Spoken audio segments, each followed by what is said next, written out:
എന്റെ അമ്മേ.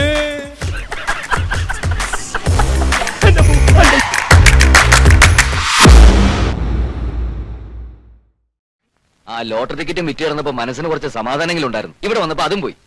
സാറ് ഈ ഫാക്ടറിയുടെ അടുത്ത ആകെ ഇളകിയിരിക്കുക. ഓ, അപ്പൊ ഈ കെട്ടിടം അത്രയ്ക്ക് പഴയതാണല്ലേ. ജോലി നടക്കുന്നതിനിടയ്ക്ക് ഇടിഞ്ഞു വീണ ആള് തട്ടിപ്പോവല്ലോ. ഏത് ഭാഗമാ ഇളകിയേ? സാർ പ്ലീസ്, ആ അടിത്തറ അല്ല ഈ അടിത്തറ.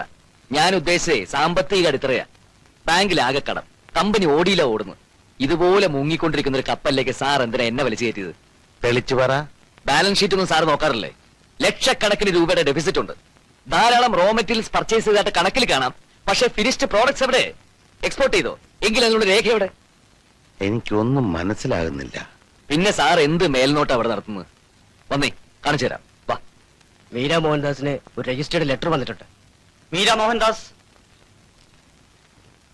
സാർ, ആ കുട്ടി വരുമ്പോ എന്നെ വെറുതെ പരിചയപ്പെടുത്തൊന്നും വേണ്ട സാർ. ഞാൻ വെറും ഒരു പോസ്റ്റ്മാൻ ആണല്ലോ. എന്ത് പരിചയപ്പെടുത്താൻ? സാർ, നമുക്ക് പിന്നീട് സംസാരിക്കാം. ഈ രജിസ്റ്റേർഡ് ലെറ്റർ ആയതുകൊണ്ട് നമ്മൾ സൈൻ ചെയ്യുന്നത് വളരെ ശ്രദ്ധിക്കണമല്ലോ. Good morning sir. മോർണിംഗ്. ആ അമേരിക്ക ഒരു ലെറ്റർ ഉണ്ട്. എവിടെ സൈൻ ചെയ്യണം? സൈൻ ചെയ്യാൻ നിർബന്ധമില്ല. മിസ്റ്റർ ബാബുരാജ്, എഴുത്ത് കിട്ടി എന്ന് ഉറപ്പുവരുത്താൻ വേണ്ടി ഈ സാഹസം ചെയ്തതാണ്. എനിക്ക് പറയാനുള്ളതെല്ലാം ഇതിലുണ്ട്. ദയവ് ചെയ്ത് വായിക്കൂ. എന്റെ ഹൃദയ രക്തത്തിൽ ചാലിച്ച് എഴുതിയ വാക്കുകളാണ് എല്ലാം.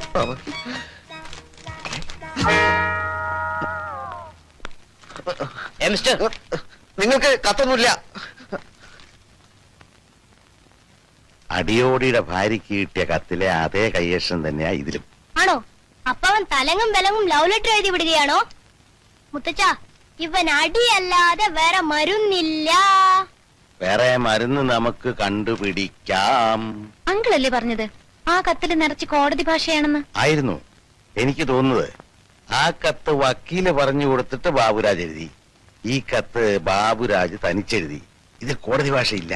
വക്കീലങ്കിളിന് ഇതിലെന്താ ഇത്ര ഇൻട്രസ്റ്റ്? അയാളെ മൊത്തം കുഴപ്പമാ. ഹൈക്കോടതിയിലും സുപ്രീം കോടതിയിലും ഒന്നും അയക്കും ഒരു കേസും ഇല്ല. ഇതുപോലുള്ള ചൂഷണം തട്ടിപ്പോ ആ മെയിൻ ജോലി. എത്രയും പെട്ടെന്ന് ഇതിനൊരു സൊല്യൂഷൻ ഉണ്ടാക്കി താ അങ്കിൾ. സമാനിക്ക്, ആലോചിക്കട്ടെ. ക്ലാര ചേച്ചിക്ക് നോവല് വായിക്കാൻ ഇഷ്ടമാണല്ലേ? ആരാ പറഞ്ഞേ? പറഞ്ഞത് ആരെങ്കിലും ആവട്ടെ. ഇഷ്ടമാണോ? അതെ. കണ്ടോ, അപ്പൊ ഞങ്ങളെക്കാൾ കൂടുതൽ അങ്ങേര് ചേച്ചി ശ്രദ്ധിച്ചിരിക്കുന്നു. ആര്? ബാബു അങ്കിൾ. അയാളെന്ത് പറഞ്ഞു? എന്തു പറയാൻ, എപ്പ കണ്ടാലും ക്ലാര ചേച്ചിയെ പറ്റി ചോദിക്കാനേ നേരമുള്ളൂ. ക്ലാര ചേച്ചി ഉണർന്നോ, പള്ളിയിൽ പോയോ, ഊണ് കഴിച്ചോ? അല്ല, എന്താ അതിന്റെ അർത്ഥം? അയ്യോ, എനിക്ക് തോന്നിയിട്ടില്ലല്ലോ പുള്ളിക്കാരൻ എന്നെ ശ്രദ്ധിക്കാറുണ്ടെന്ന്. ആരെങ്കിലും കണ്ടാലോന്ന് പേടിച്ചിട്ടായിരിക്കും. ഇപ്പൊ എന്നെ വിളിച്ചിട്ട് പറയാ ഈ വീക്കിലി ആരെയും കാണാതെ ചേച്ചിക്ക് കൊടുക്കണോന്ന്. ഇതിലൊരു ബെസ്റ്റ് നോവൽ ഉണ്ടത്രേ ചേച്ചിക്ക് വായിക്കാൻ. ആ മുത്തച്ഛൻ.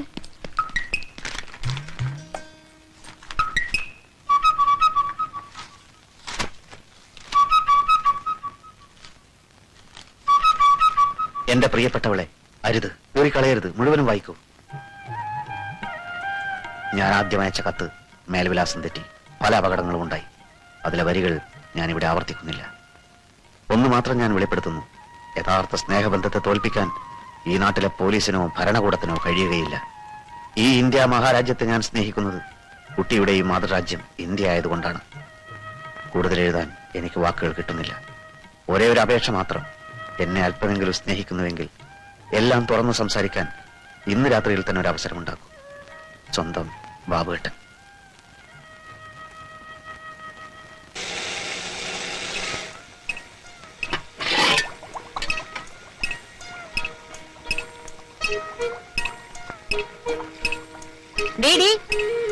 എന്താ ഇത്? അരി. അതെനിക്ക് മനസ്സിലായി. അരി കഴിയാതെയാണ് അടുപ്പത്തിരുന്നത്. അയ്യോ, ഞാൻ കരുതിയത്. പോയി കഴിയിട്ടു അടി. ഞാനിവിടെ അരിഞ്ഞു വെച്ച ഉള്ളിയോ? ഉള്ളി? ഉള്ളി? അയ്യോ, അത് ഞാൻ അറിയാതെ എടുത്ത് മിക്സിയിലിട്ടു. മൂപ്പിക്കാൻ വെച്ച ഉള്ളി എടുത്ത് മിക്സിയിലിടെ. നിനക്ക് എന്താണ്ടി വല്ല ഭ്രാന്ത് പിടിച്ചാ? കൊണ്ടാടി. പോടി പോടി. നീ ഇനി അടുക്കള കടന്നു പോവരുത്. താങ്ക് യു അമ്മച്ചി.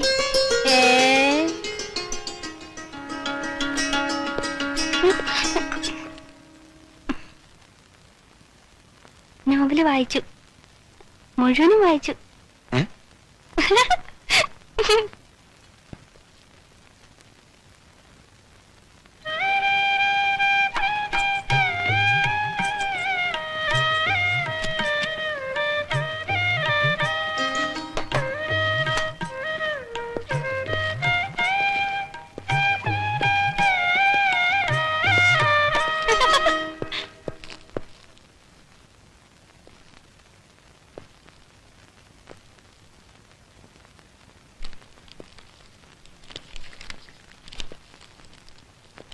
നല്ല ഇനം ചെമ്പുപാത്രങ്ങൾക്ക് മുസലിയാർ പാത്രക്കട.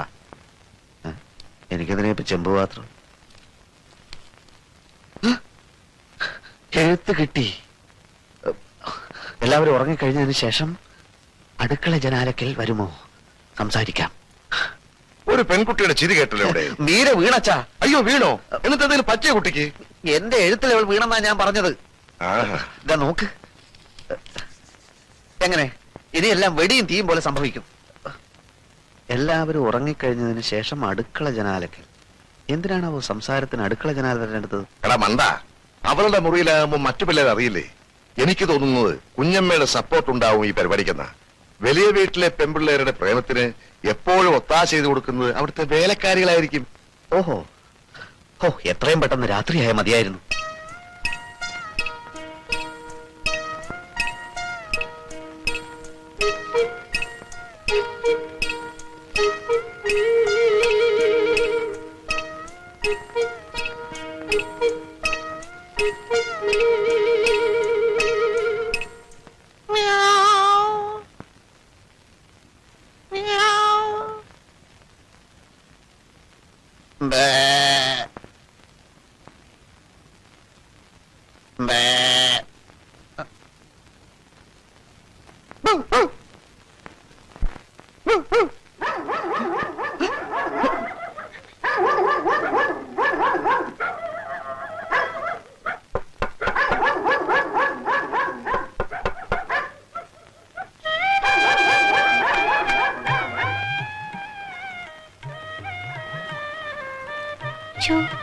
എനിക്ക് പേടിയാവുന്നു.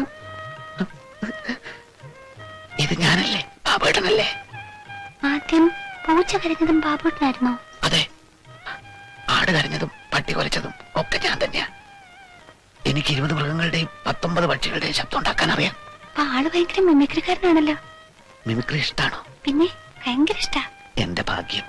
എങ്കിൽ ദിവസത്തിൽ 24 മണിക്കൂറും ഞാൻ കുട്ടിയുടെ മുമ്പിൽ മിമിക്രി കാണിക്കും. അതിരിക്കട്ടെ, ഇതെന്താ എന്നോട് അടുക്കള ഭാഗത്ത് വരാൻ പറഞ്ഞത്? ഞാനൊന്നും അടുക്കളയിലല്ലേ കിടക്കാറ്. ഓ, അതെനിക്കറിയില്ലായിരുന്നു. ഞാൻ പോലും അറിയാതെ എന്നെ ഇങ്ങനെ ഒരാൾ സ്നേഹിക്കുന്നുണ്ടെന്ന കാര്യം എനിക്കും അറിയില്ലായിരുന്നു. ആദ്യം ഒരു കത്തയച്ചിരുന്നു. അത് മേൽവിലാസം തെറ്റി. അത് ഒരു കണക്കിന് നന്നായി. സത്യം പറ, എന്നെ ഇഷ്ടമാണ്. എന്തൊരു ചോദ്യം അത്. ഇഷ്ടമില്ലെങ്കിൽ വരാൻ പറയൂ. എനിക്ക് വിശ്വസിക്കാൻ കഴിയുന്നില്ല. എന്നോട് ഇത്ര പെട്ടെന്ന് അടുക്കുമെന്ന് ഞാൻ കരുതിയില്ല.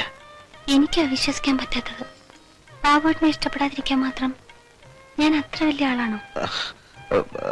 പ്രായത്തിന്റെ കാര്യത്തിൽ എനിക്ക് ചെറിയൊരു സംശയം ഉണ്ടായിരുന്നു. എന്ത് പ്രായം? ബാബുവേട്ടന് എത്ര വയസ്സായി? 33. അല്ലല്ല, 29. അത്രയല്ലേ ഉള്ളൂ. എനിക്ക് 22 ആയി. 22? ഞാൻ വിശ്വസിക്കില്ല. സത്യമായിട്ട് 22 ആയി. 18 ആയതേ ഉള്ളൂ എന്നാണല്ലോ. കൃത്യനിഷ്ഠയുള്ള ജീവിതം ആയതുകൊണ്ട് വയസ്സ് കുറവേ തോന്നും. അതാ.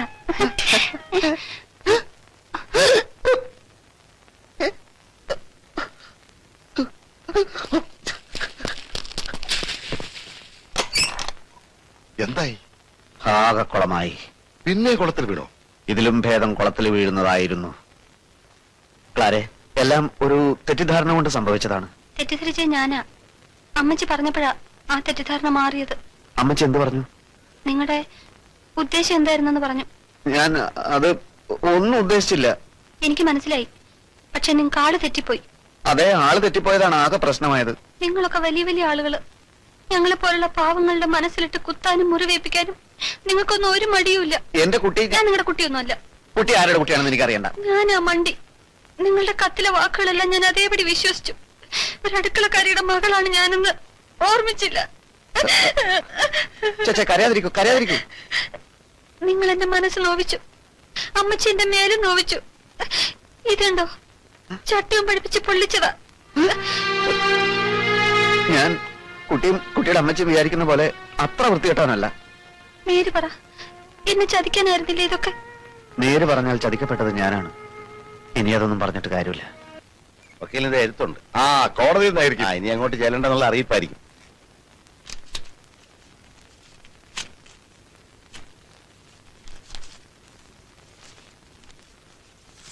പ്രിയപ്പെട്ട അച്ഛ, ജീവിതം ക്ഷണികമാണ്. മനസ്സൊരു കുരങ്ങനും. കിട്ടാനിടയില്ലാത്ത സൗഭാഗ്യങ്ങളും കാത്ത് അച്ഛൻ ഇനിയും നേരം കളയരുത്.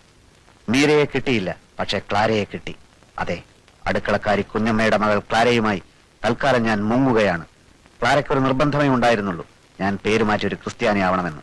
ഞാൻ ഇനി അച്ഛന്റെ മുമ്പിൽ വരുന്നത് ഒരു ഹിന്ദുവായിട്ടായിരിക്കില്ല. ഇനി അച്ഛനെ ഞാൻ അപ്പച്ച എന്നേ വിളിക്കൂ. അനുഗ്രഹിക്കുക, അപ്പച്ചന്റെ മകൻ സെബാസ്റ്റ്യൻ.